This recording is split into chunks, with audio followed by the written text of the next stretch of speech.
இன்றைய புனிதர் ஜூன் 6. புனித நாபர்ட் ஆயர், செக்கோஸ்லோவாக்கியா நாட்டின் பாதுகாவலர். பிறப்பு 1082, சாக்ஸ்டான்.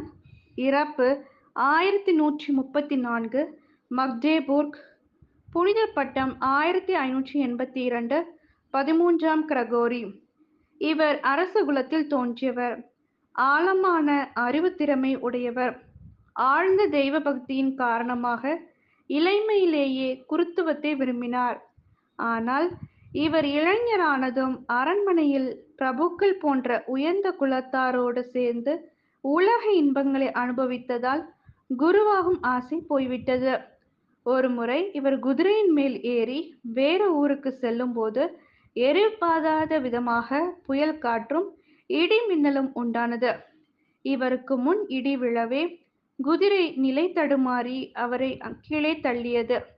அப்போது அவர் ஆண்டவரை நோக்கி, நான் என்ன செய்ய வேண்டுமென்று விரும்புகிறீர் என்று கேட்டு கதறி அழுதார்.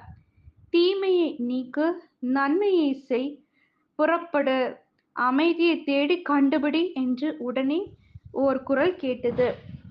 அதன் பின் அவர் புனித பவுலை போல மனம் மாறினார். தன் வாழ்நாட்களை தேவ ஊழியத்தில் செலவழிக்க உறுதி பூண்டார். முறையான பயிற்சி பெற்று குரு பட்டம் பெற்றார். தன் செல்வங்களை ஏழைகளுக்கு பகிர்ந்து கொடுத்தார். கடும் தவம் புரிந்து உபவாசம் இருந்து புனிதராக வாழ்ந்தார். இறை தூண்டுதலால் ஒரு துறவற சபையை தொடங்கினார். இவர் ஆண்ட்வெர்ப் என்ற நகரின் அப்போஸ்தலர் என்றழைக்கப்பட்டார். ஏனெனில் தவறான பாதையில் வாழ்ந்த அந்நகர் மக்களை அவர் பல வழிகளில் நல்வழிப்படுத்தினார். அதன் பின் அவர் மாக்டபர்க் என்ற நகரின் பேராயராக நியமனம் செய்யப்பெற்றார். அங்கே இருந்த பல ஊழல்களை நீக்கினார். பின்னர் ஜெர்மன் நாட்டு அரசர் லோத்தேர் என்பவருக்கு ஆலோசகராக பணியாற்றினார். மாக்டபர்க் நகரின் பேராயராக நியமிக்கப்பட்ட பின் அந்நகருக்கு முதன்முறையாக சென்றபோது தாழ்ச்சியின் பொருட்டு மிதியடியினின்று பேராலயத்திற்குள் நுழைந்தார். பின்னர் பேராயரின் இல்லத்திற்குள் நுழைந்தபோது வாயிற்காப்போன் இவர் யாரென்று தெரியாமல் உள்ளே நுழைய அனுமதி தர மறுத்தார். ஏனெனில் அவர் ஓர் ஏழையைப் போல தோற்றமளித்தார். ஆயர் வாயிற்காப்போரை நோக்கி, உண்மையில் நீதான் என்னை புரிந்து கொண்டாய்.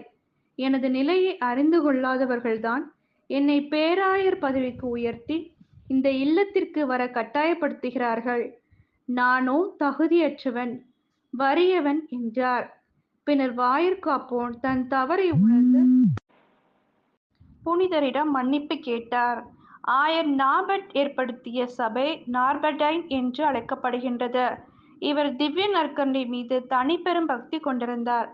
இப்பக்தியை இத்துறவற சபையை நிறுவிய புனிதரை கற்றுத் தந்துள்ளார். இவர் இறந்து மறு நூற்றாண்டில் இவரது சபை 500ஆக பெருகியது. பின்னர் பெண்களுக்கென்றும் ஒரு சபை நிறுவப்பட்டது. இதில் 3ஆம் சபையினரும் உள்ளனர். ஜெபம். அன்பே உருவான இறைவா, ஆடம்பர வாழ்வில் தன் நாட்களை கழித்து உம்மை அறியாமல் இருக்கும் ஒவ்வொரு மனிதரையும் நீர் உமது கருணை கண் கொண்டு பாரும். புனித நார்பர்ட்டை போல மனம் திரும்பி உமக்கு சான்று புரியும் வாழ்வு வாழ நீர் உதவி செய்தருள வேண்டுமென்று இறைவா உம்மை மன்றாடுகின்றோம். ஆமென்.